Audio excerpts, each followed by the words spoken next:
सभी विद्यार्थियों को वंदे मातरम।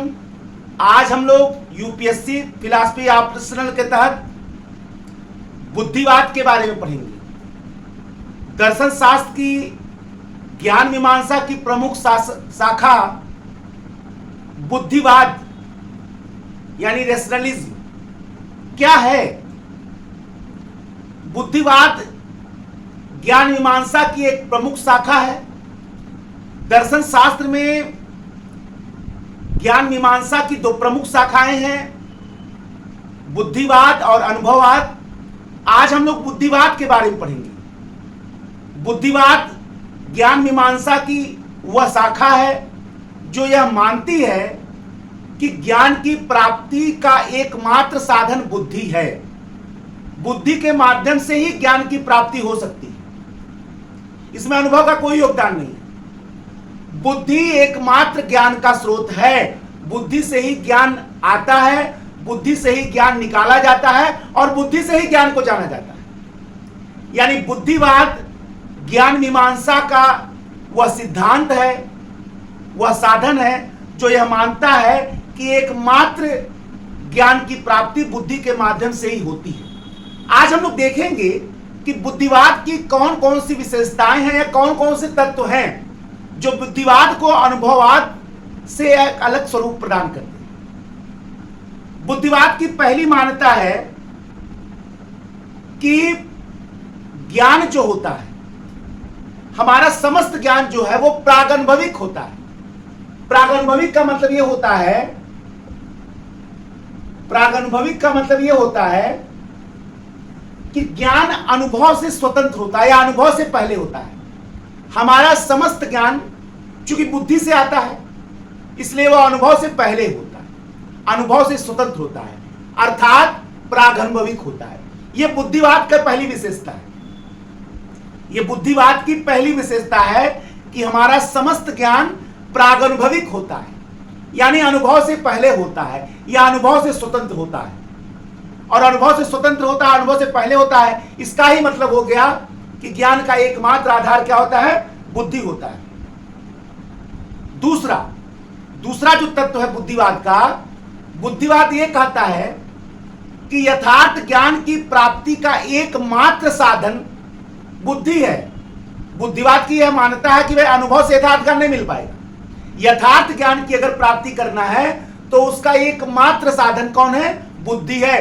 बुद्धि ही एकमात्र वह स्रोत है, वह साधन है जो यथार्थ ज्ञान की प्राप्ति करा सकता है। यथार्थ ज्ञान का एकमात्र स्रोत बुद्धि, एकमात्र सोर्स जो है या स्रोत जो है वो बुद्धि है। यह बुद्धिवाद की दूसरी मान्यता है, दूसरी अवधारणा है, दूसरा तत्व है, दूसरा विशेषता है। तीसरी विशेषता यह है कि बुद्धिवाद यह मानता है कि मानव मस्तिष्क जो है वो सदैव सक्रिय होता है। यानी human mind is always active, यानी मनुष्य का जो मस्तिष्क है वो हमेशा सक्रिय रहता है और सक्रिय रहकर वह सहज प्रत्ययों का विश्लेषण करता है, सहज प्रत्ययों को एकत्र करके ज्ञान का निर्माण करता है। यानी बुद्धि सदैव सक्रिय रहती है और सदैव सक्रिय रहकर ही वह सहज प्रत्ययों को व्यवस्थित करती है, जन्मजात प्रत्ययों को व्यवस्थित करती है और उनको व्यवस्थित करके ही हमें ज्ञान प्रदान करती है। यह एक प्रमुख विशेषता है बुद्धिवाद का, जिसमें बुद्धि को सदैव सक्रिय माना गया है। लेकिन इसके विपरीत जो लाक है, जिनको अनुभववाद का जन्मदाता माना जाता है, उनकी मान्यता है कि बुद्धि सदैव निष्क्रिय रहती है। वो इसके विपरीत है, क्योंकि उन्होंने अनुभव को माना है ज्ञान प्राप्ति का एकमात्र साधन, इसीलिए उन्होंने बुद्धिवाद को माना नहीं है, बुद्धि को माना नहीं है। उनका कहना बुद्धि सदैव निष्क्रिय रहती है। लेकिन बुद्धिवाद का मानना है कि बुद्धि सदैव सक्रिय रहती है और सक्रिय होकर ही सहज प्रत्ययों को व्यवस्थित करती है और व्यवस्थित करके हमें ज्ञान प्रदान करती है। इसके अलावा बुद्धिवाद की जो अगली मान्यता है, उसकी मान्यता है कि हमारा ज्ञान जो है वो सार्वभौम और अनिवार्य होता है। क्या होता है? सार्वभौम और अनिवार्य होता है। इसका क्या मतलब होता है कि ज्ञान सार्वभौम और अनिवार्य होता है। और सार्वभौम और अनिवार्य ज्ञान की प्राप्ति केवल बुद्धि के ही माध्यम से हो सकती है। इसका क्या मतलब हुआ कि ज्ञान सार्वभौम होता है, यानी सर्वकालिक और सर्वसामयिक, माने हर समय और हर काल में ज्ञान जो है वो क्या होता है, सत्य होता है। यानी तभी सार्वभौमिक हुआ ना, सभी काल में सभी स्थान पर एक ही होता है, तभी तो वो सार्वभौमिक हो गया। और वो अनिवार्य होता है, यानी उसका हम विपरीत स्वीकार ही नहीं कर सकते, तो अनिवार्य होता है। जैसे 2 + 2 = 4। अब बुद्धिवाद का कहना है यह ज्ञान अनिवार्य और सार्वभौम है, और इस अनिवार्य और सार्वभौम ज्ञान की प्राप्ति हमें केवल बुद्धि के माध्यम से ही हो सकती है। इस अनिवार्य और सार्वभौम की प्राप्ति के लिए हमारे अनुभव की जरूरत नहीं है। अब 2 + 2 = 4, यह सार्वभौमिक है और अनिवार्य भी है। यह हर काल हर स्थान पर सत्य है कि 2 + 2 ही क्या होगा, 4 होगा। अब देखिए ये गणित को आदर्श मानता है, इसीलिए उदाहरण भी वही दे रहा है, 2 + 2 = 4। अब 2 + 2 = 4 आप अमेरिका जाएंगे तो भी होगा। आप किसी समय देखिए, चाहे प्राचीन काल में, चाहे मध्यकाल में, चाहे आधुनिक काल में, तो सर्वकालिक हो गया। तो हर समय हर स्थान पर और हर काल में ये 2 + 2 = 4 होगा, तभी तो ये अनिवार्य सार्वभौम है। और 2 + 2 = 5 अगर आप ले लेते हैं तो वो भी सही होगा नहीं, यानी इसका विपरीत सत्य नहीं होगा, इसलिए अनिवार्य भी होगा। 2 + 2 = 4। इसका मतलब क्या हुआ कि ज्ञान सार्वभौम तथा अनिवार्य होता है, और इस सार्वभौम अनिवार्य ज्ञान की प्राप्ति केवल बुद्धि से हो सकती है। बुद्धिवाद की यह प्रमुख मान्यता है, जिसमें उसने ज्ञान को अनुभव सापेक्ष नहीं माना है। और अगर कोई चीज अनिवार्य और सार्वभौम है तो अनुभव से मुक्त हो गया, यह बुद्धिवाद की मान्यता है। तभी तो सार्वभौम अनिवार्य हो रहा है, इसका मतलब बुद्धि पर आधारित है। यह बुद्धिवाद यही मानता है कि ज्ञान अनिवार्य एवं सार्वभौम है, और इस अनिवार्य और सार्वभौम ज्ञान की प्राप्ति केवल बुद्धि के माध्यम से ही हो सकता है। ये अगला सिद्धांत था, अगला तत्व था, अगली विशेषता किसका था, बुद्धिवाद का। इसके बाद बुद्धिवाद की अगली जो विशेषता है कि मनुष्य के मन में प्रारंभ से यानी जन्म से ही कुछ जन्मजात या सहज प्रत्यय विद्यमान रहते हैं। यानी जन्म से ही उसके मन में, उसके मन मस्तिष्क में कुछ जन्मजात प्रत्यय विद्यमान रहते हैं, कुछ जन्मजात प्रत्यय पाए जाते हैं या विद्यमान रहते हैं। जैसे आत्मा का प्रत्यय, जैसे ईश्वर का प्रत्यय, जैसे कार्य कारण संबंध का प्रत्यय। बुद्धिवादियों का यह मानना हुआ कि यह जन्मजात प्रत्यय अलग से नहीं आता, अनुभव से नहीं आता है। ये जन्मजात प्रत्यय हमारे मन मस्तिष्क में जन्म के समय ही विद्यमान रहता है, यानी ये जन्मजात है। चाहे वो आत्मा का प्रत्यय हो, चाहे वो ईश्वर का प्रत्यय हो, चाहे वो कार्य कारण संबंध का प्रत्यय हो, इसके लिए हमें अनुभव की आवश्यकता नहीं है। और बुद्धि इन्हीं जन्मजात प्रत्ययों को विश्लेषण करती है, व्यवस्थित करती है, और इसी से हमको ज्ञान की प्राप्ति करती है, इसी से हमको ज्ञान प्रदान करती है। इसके लिए अनुभव की आवश्यकता नहीं है। जैसे मकड़ी अपने अंदर से पदार्थ निकालकर जाल का निर्माण करती है, जाले का निर्माण करती है, उसी प्रकार मस्तिष्क भी जन्मजात प्रत्ययों जो उसके मन में पहले से विद्यमान है, उन्हीं जन्मजात प्रत्ययों पर विश्लेषण करती है, उसको व्यवस्थित करती है, और उसी से हमें ज्ञान प्रदान करती है या उसी से ज्ञान का निर्माण करती है। इसका मतलब क्या हुआ कि बुद्धि जैसे मकड़ी अपने अंदर से निकाल रही है, वैसे मस्तिष्क भी अपने अंदर से ही निकाल रहा है ज्ञान। और किसके माध्यम से? सहज प्रत्ययों के माध्यम से। और ये सहज प्रत्यय क्या है? जो जन्म से ही विद्यमान है, इसके लिए कहीं बाहर नहीं जाना है। मकड़ी अपने अंदर से निकालकर जाले का निर्माण कर रही थी, बुद्धि भी, मस्तिष्क भी अपने अंदर से निकाल के ज्ञान का निर्माण करी। और अंदर है क्या? जन्मजात प्रत्यय है, सहज प्रत्यय है। जन्मजात प्रत्यय का मतलब क्या हुआ? ऐसे प्रत्यय जो जन्म के समय से ही हमारे मन मस्तिष्क पर अंकित है। बस बुद्धि क्या करती है? उसी पर विश्लेषण करती है, उसी को व्यवस्थित करती है और उसी से ज्ञान का निर्माण करती है। जैसे मकड़ी अपने अंदर से निर्माण कर रही है, वैसे मस्तिष्क भी अपने अंदर विद्यमान जन्मजात प्रत्ययों पर विचार विमर्श कर रही है और उसी के माध्यम से हमें ज्ञान का प्रदान कर रही है या ज्ञान का निर्माण कर रही है। लेकिन अनुभववादी लाग तो इसके विरुद्ध है। लाग का मानना है कि कोई ऐसा प्रत्यय नहीं है जो जन्मजात हो। जन्म के समय मस्तिष्क कोरा होता है, अनुभव के माध्यम से उस पर कुछ लिखा जाता है या वो भरता है। यह एक महत्वपूर्ण विषय है। जन्मजात प्रत्यय एक ऐसी अवधारणा है जो बुद्धिवाद और अनुभववाद में आधारभूत अंतर पैदा करता है। अगर बुद्धिवाद और अनुभववाद में आपको विशेष अंतर जानना है तो यह सबसे बड़ी विशेषता है जन्मजात प्रत्यय, क्योंकि जन्मजात प्रत्यय है यानी अनुभव से पहले है, तभी तो अनुभववाद का विरोध हुआ। अगर सब कुछ अनुभव पर है तो अनुभववाद हो गया। लेकिन कुछ ऐसा है, कुछ ऐसे ज्ञान हैं जो अनुभव के पहले हैं, जिनके निर्माण में अनुभव का कोई योगदान नहीं, और जब वो अनुभव से स्वतंत्र है तभी तो बुद्धि पर आधारित हैं। तो बुद्धिवाद और अनुभववाद में ये आधारभूत अंतर है, ये बेसिक डिफरेंस है। फिलहाल मैं डिफरेंस नहीं पढ़ा रहा हूं अभी तो मैं आपको बुद्धिवाद की विशेषताएं या बुद्धिवाद के सिद्धांतों को विकसित बता रहा हूं। तो लेकिन बिना कंपैरेटिव स्टडी के आपको दर्शन शास्त्र समझ में नहीं आएगा। सिविल सेवा की परीक्षा में आपको कंपैरेटिव स्टडी भी करना है और कंपैरेटिव लेखन भी करना है। नंबर आपको बहुत मिलेगा इससे। अगर आप कंपैरेटिव लेखन करेंगे एग्जामिनेशन हॉल में, दर्शन शास्त्र में या कोई विषय हो, बहुत नंबर आपको मिलेगा। इसलिए आप कंपैरेटिव लेखन और कंपैरेटिव अध्ययन दोनों करें, ठीक है ना। इसके बाद बुद्धिवाद ये मानता है कि ज्ञान की प्राप्ति निगमनात्मक पद्धति से होती है। निगमनात्मक पद्धति से होती है। ये क्या मानता है? बुद्धिवाद यह मानता है कि ज्ञान की प्राप्ति निगमनात्मक पद्धति से होती है। इसका मतलब क्या होता है? निगमनात्मक पद्धति का मतलब क्या हुआ?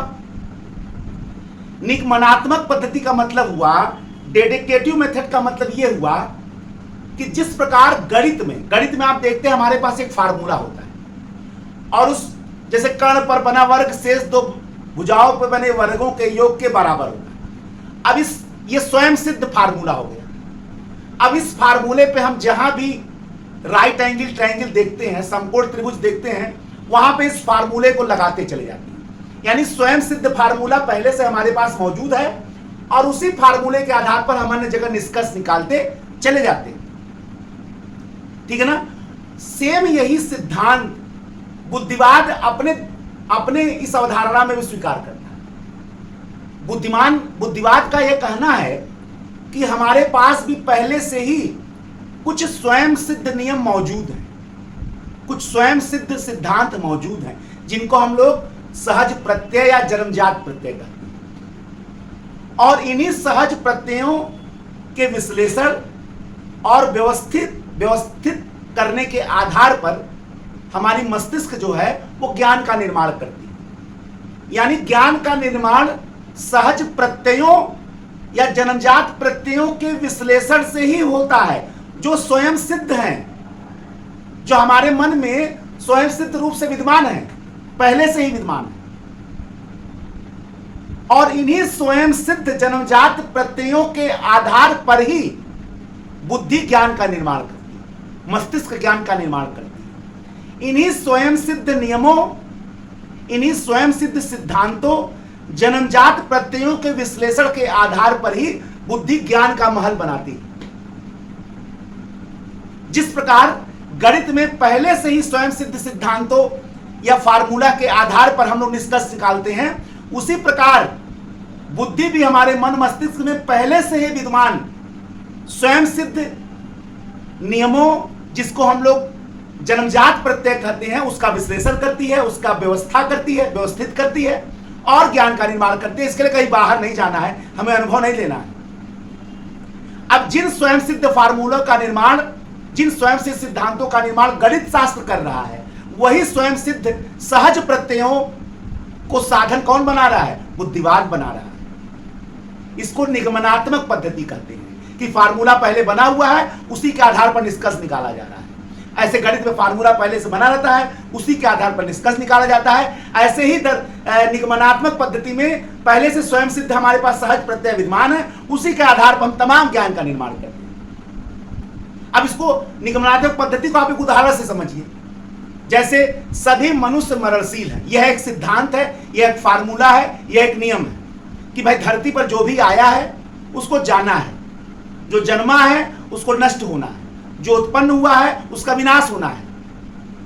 तो पहले से एक फार्मूला बन गया, सभी मनुष्य मरणशील है। अब सुकरात एक मनुष्य है, इसलिए सुकरात भी मरणशील है। अब विवेक भी एक मनुष्य है, इसलिए वो भी मरणशील है।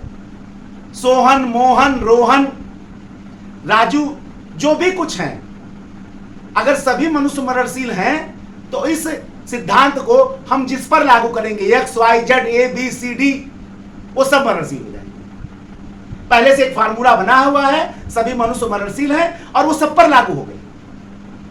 ऐसे ही पहले से हमारे पास सहज प्रत्यय विद्यमान है और वो सब पर लागू हो जाएगा। ऐसे ही गणित का फार्मूला हमारे पास विद्यमान है और वो सब पर लागू हो जाएगा। इसका मतलब क्या हुआ कि हमारे पास निगमनात्मक पद्धति का मतलब क्या हुआ, हमारे पास पहले से ही सहज प्रत्यय हैं और उन्हीं सहज प्रत्ययों के आधार पर हमें ज्ञान की प्राप्ति होती है। यानी सिद्धांत पहले से मौजूद है, निष्कर्ष हम बाद में निकाल लेंगे, निष्कर्ष बाद में निकाल लेंगे और वो जिस पर लागू करेंगे वो लागू हो जाएगा। इसी को बोलते हैं निगमनात्मक पद्धति।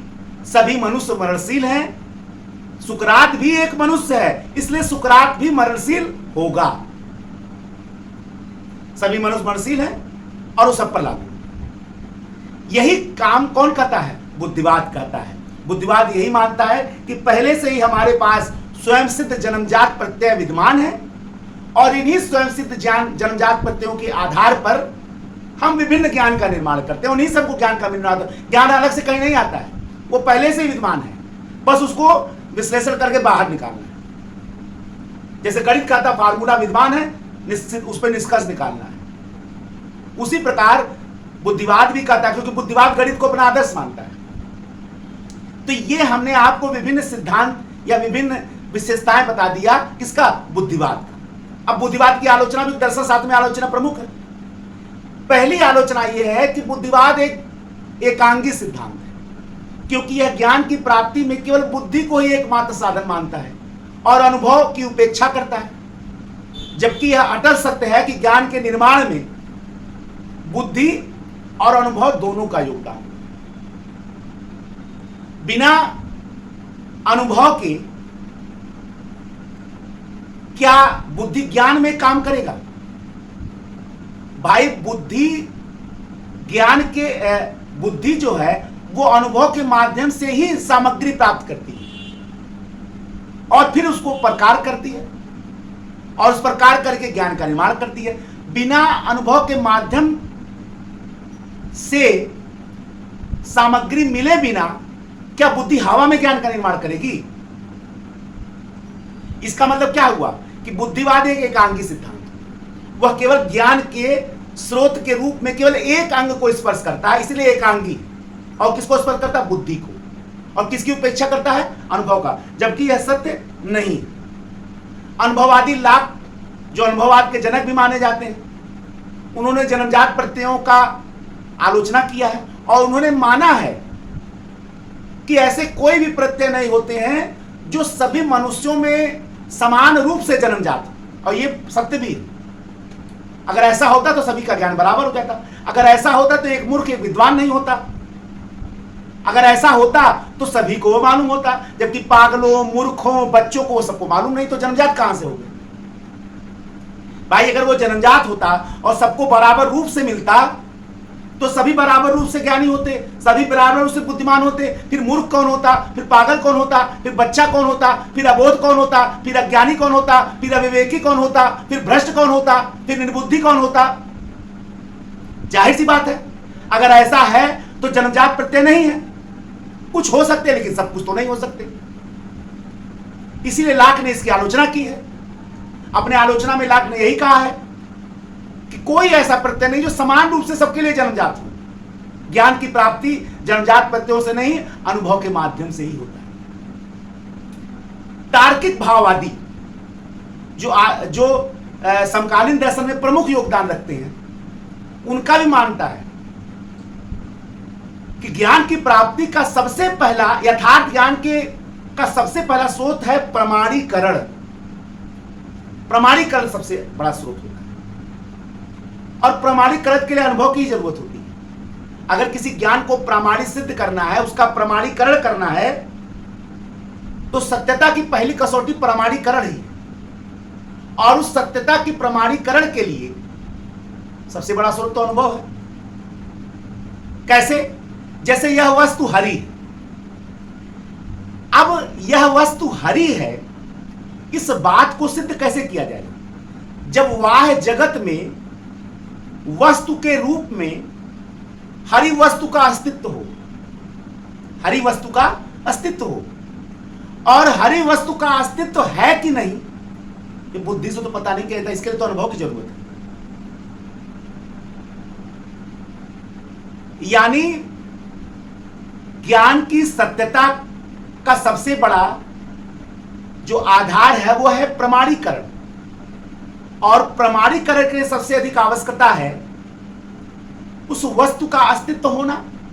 और उस वस्तु का अस्तित्व है या नहीं, यह जानने के लिए सबसे बड़ा माध्यम क्या है? अनुभव है। क्योंकि अनुभव के माध्यम से ही वाह जगत में किसी वस्तु के अस्तित्व की जानकारी लिया जा सकता है। यानी ज्ञान की सत्यता के प्रमाणीकरण के लिए सबसे पहला आधार तो अनुभव बन गया, तार्किक भावादी आलोचना।